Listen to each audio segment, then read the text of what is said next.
Hello mga grade 10, ang ituturo ko ngayon ay inserting geometric means in the following geometric sequence. At ito yung given geometric sequence, 3,125 blank blank blank 5. So as you can see, merong 3 blanks. So 3 geometric means ang required sa problem. Okay? So step 1, i-label natin yung given sequence. Itong 3,125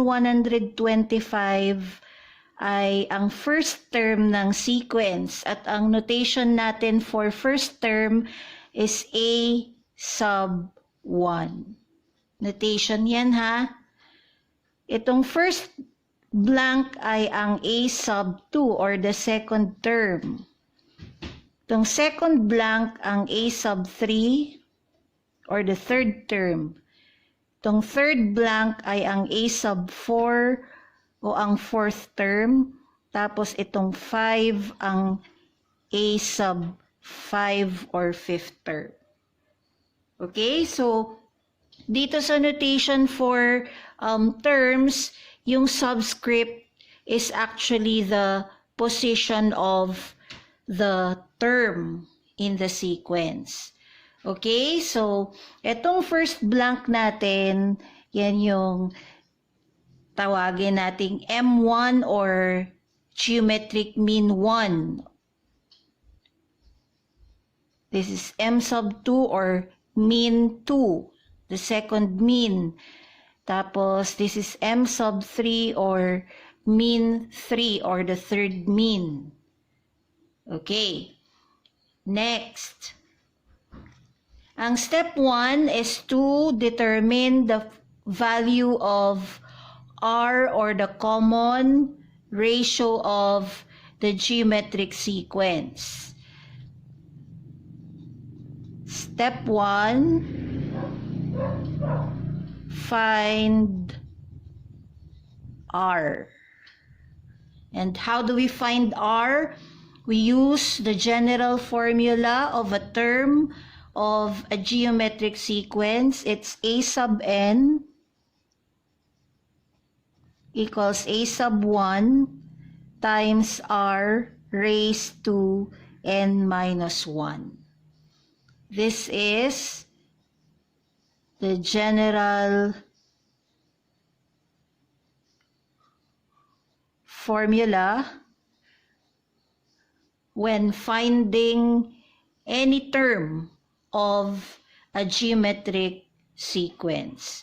Okay, what do we know? We know the first term, it's 3,125.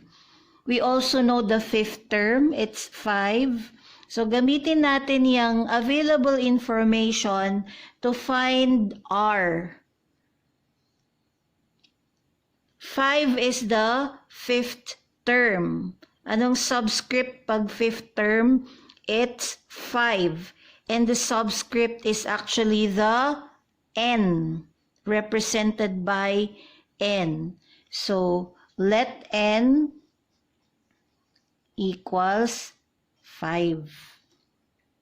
So if n equals 5, the general formula becomes A sub 5 equals A sub 1 times R raised to 5 minus 1. So na-plug in ang n equal to 5. And this is equal to A sub 1 R raised to 4. Next, we plug in the value of A sub 5 and A sub 1, the fifth term and the first term. Your fifth term is 5 and your first term is 3,125. R raised to 4. We're trying to solve for R. So gradually, ina-isolate natin ang R sa kanan. So, anong pwede na muna nating tanggalin from the right side? The 3,125. And to be able to eliminate 3,125 from the right, kailangan ma-cancel out yan.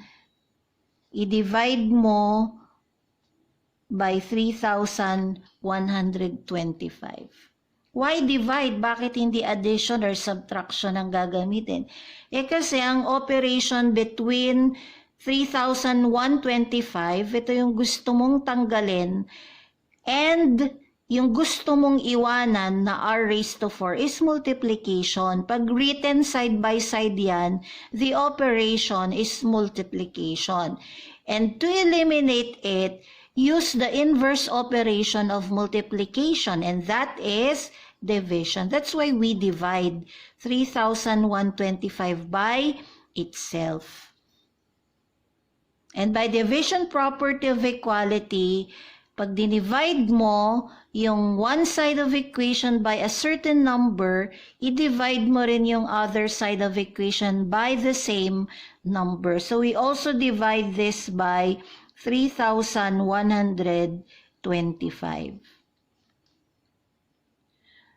So this is reducible. I-reduce natin ang fraction on the left side by 5. So we divide both the numerator and the denominator by 5 para makuha natin ang lowest term ng left side. So 5 divided by 5, 1. 3,125 divided by 5 equals 625. Paki-double check nyo. 3,125 reduced by 5 equals 6,125. Equals r raised to 4. Malapit nang ma-isolate ang r. Okay, meron pa rin siyang exponent na 4. So, paano mo i-eliminate yung exponent na 4? Kasi once na na-eliminate mo na yung exponent 4, r na lang ang matitira sa right side. Yun yung gusto nating mangyari, ma-isolate ang r sa right side. Pag nagawa natin yun, na-solve na natin ang value niya. This is raising to the 4th power. And what is the inverse operation of raising to the 4th power? It's extracting the 4th root. We extract the 4th root. Napansin nyo rin ba na pag gusto mong mag-eliminate ng exponent, itong index dito sa radical sign ay kapareho ng exponent na gusto mong tanggalin? Pansin nyo yun? Kasi kung ang exponent ay 2, square root ang pangtanggal mo sa exponent 2. Kung ang exponent ay 3, cube root ang pangtanggal mo dun sa exponent na 3. So the index of the radical follows the value of the exponent that you want to eliminate. So, yung right side mo, magiging r na lang. Gawin mo rin sa left side ang extracting 4th root. It should be balanced. Okay? So, na-mention ko na rin from the previous videos na kapag kumukuha ka ng root at ang index ay even number, you always have 2 roots. One is positive, the other is negative. So, laging dalawa. Isang positive at isang negative. Ano ang 4th root of 1 over 625? Ito, may hint ka na, it ends with 5. So, ano bang number ang pag ginamit mong factor ng 4 na beses, ay makakakuha ka ng product na 625. Since ending yan sa 5, syempre, ang itatry mo ay 5. Ano ba ang value ng 5 times 5 times 5 times 5? O, 4 na beses. 1, 2, 3, 4. Check natin. What is 5 times 5? It's equal to 25. 25 times 5, 125. 125 times 5, it's equal to 625. So 625 is actually equal to 5 raised to the 4th power. Ito kasi pwede mo siyang i-rewrite na positive, negative, o yung quotient rule na sinabi ko. If you take the root of a quotient, it's the same as taking the root of each part of the quotient and then you divide. So we take the 4th root of the numerator. We also take the 4th root of the denominator. And then we divide. And that is equal to R.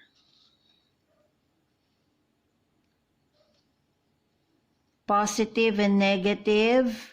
4th root of 1 is 1. So pag 1 ang kinukunan mo ng root, kahit ano pa yan, laging 1 yung answer. Over 4th root of, i-rewrite mo ang 625 as 5 raised to 4. O, so parang yung ginawa dito. Pag the same yung index at yung exponent, nagka-cancel out yan. So it's positive, negative 1/5. Equal yan sa R.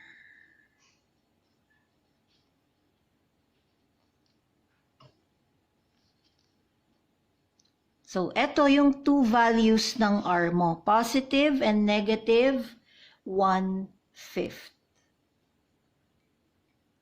Okay? Kung magaling na magaling ka sa pag-determine ng mga perfect numbers na raised to 4, kahit di mo na gawin yung splitting up na yan, yung quotient rule na sinabi ko, dito pa lang, dumiretso ka na 4th root of 1/625.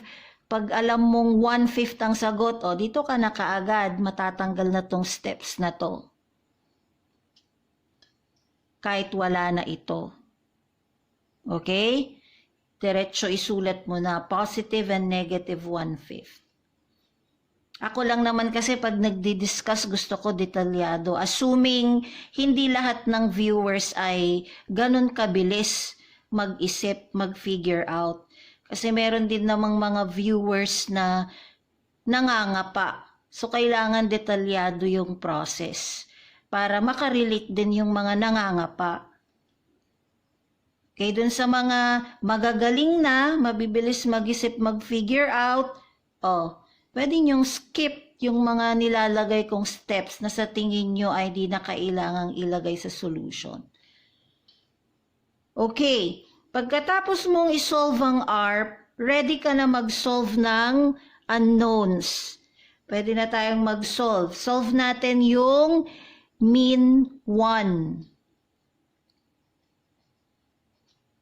Yung mean 1 mo is actually the second term of the geometric sequence. Use the general formula pa rin.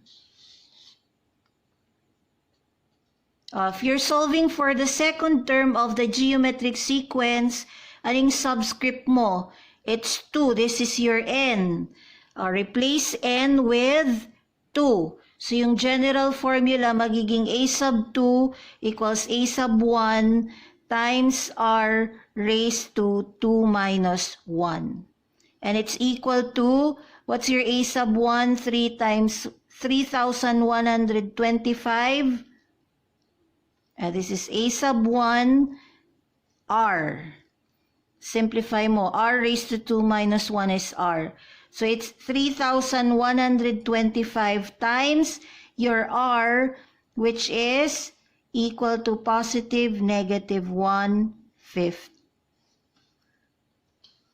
When you multiply 3,125 by positive and negative 1/5, it's the same as dividing 3,125 by positive and negative 5. So, magkapareho lang yon. So, anong makukuha natin?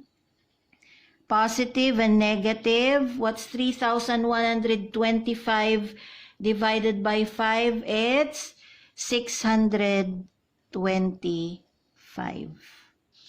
Yan yung first answer.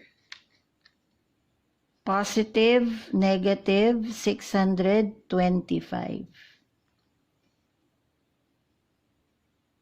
Okay? To solve for the second mean, geometric mean, or the third term, we can still use the general formula. This time, ang subscript mo ay 3. Kasi this is your n. Your n is 3 because your subscript is 3. Or, meron tayong other option, gamitin mo introduce ko ang recursive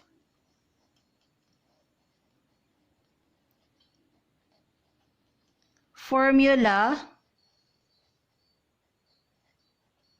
for geometric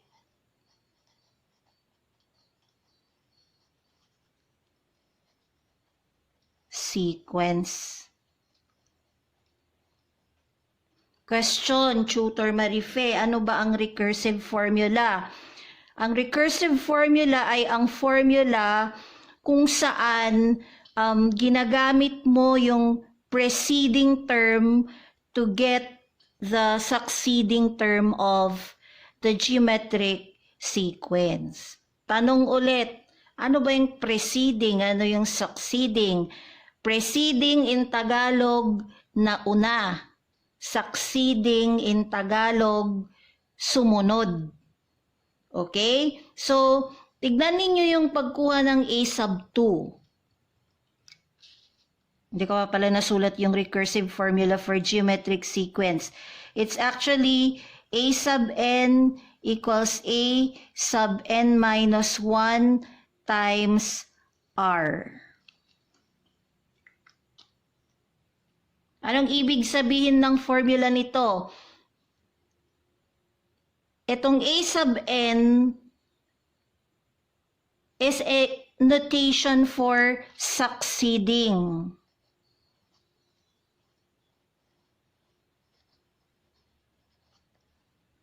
Ito namang A sub n minus 1, notation for preceding.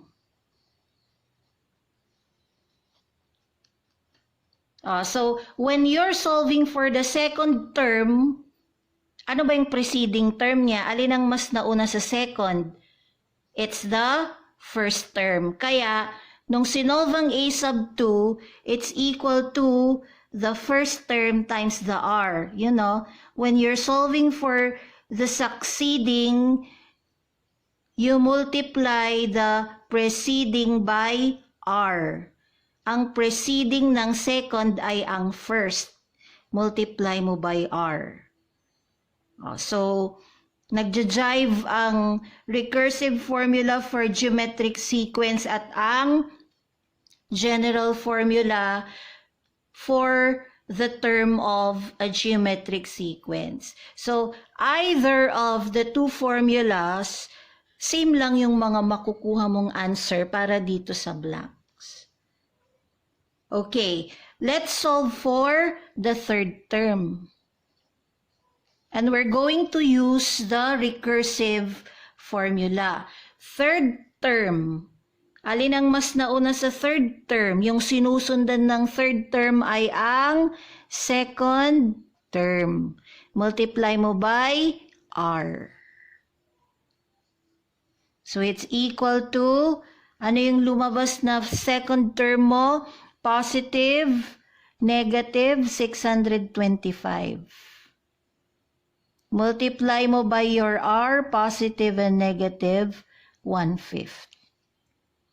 So it's equal to positive, negative. Multiplying by 1/5 is the same as dividing by 5. What is 625 divided by 5? It's 125. Verify nyo yung mga nakukuhang values sa calculator nyo o kayong mag-solve.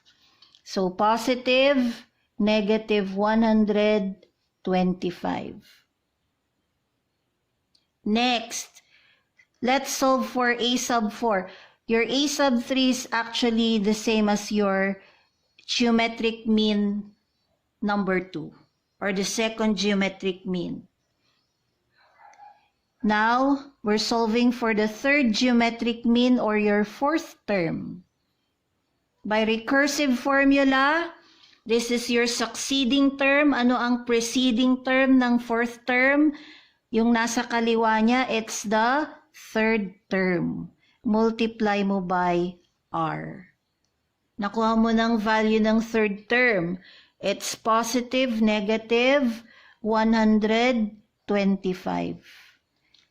Multiplied by positive, negative 1/5. Multiplying by 1/5 is the same as dividing by 5. What's 125 divided by 5? It's 25.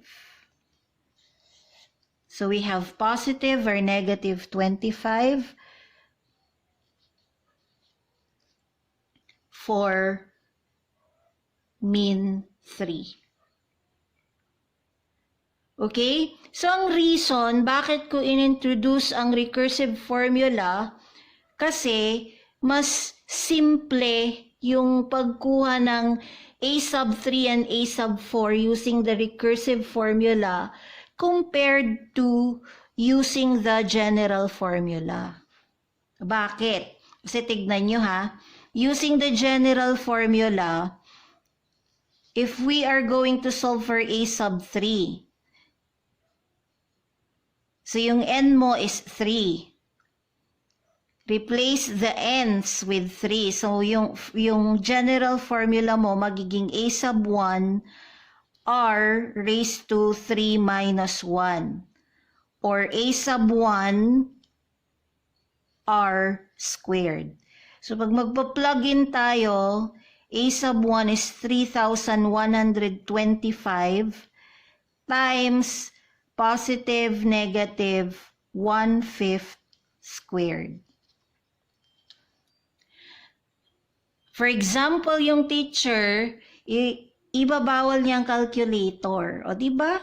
Nakaka-overwhelm, di mo pa nga na-evaluate yan. Ito kasi umabot na sa sa 4 digits, tapos mag-square ka pa dito. So, ang gagawin, 3,125 multiplied by 1/25. O, bawal ang calculator ha. Kung allowed ang calculator, kahit magganyan ka, mabilis pa rin. What if bawal ang calculator?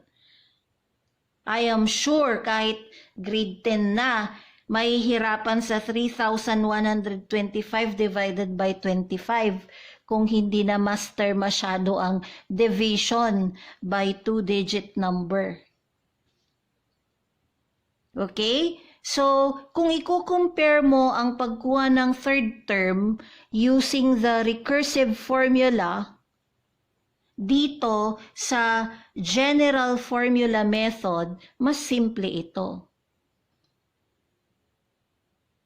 E di lalo na kung magpo-proceed ka to fourth term using the general formula.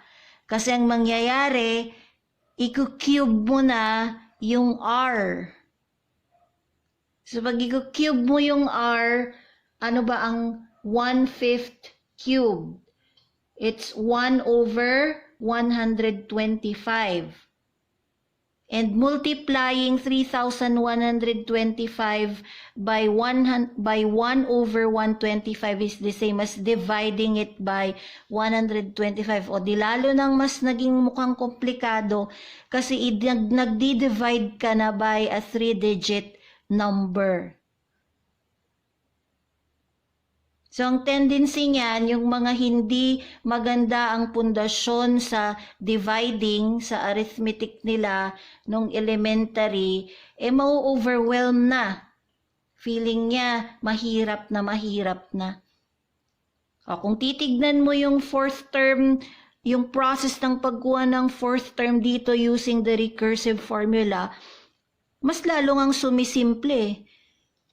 As you move forward, mas sumisimple yung pagkuha ng missing term kasi lumiliit yung nandito.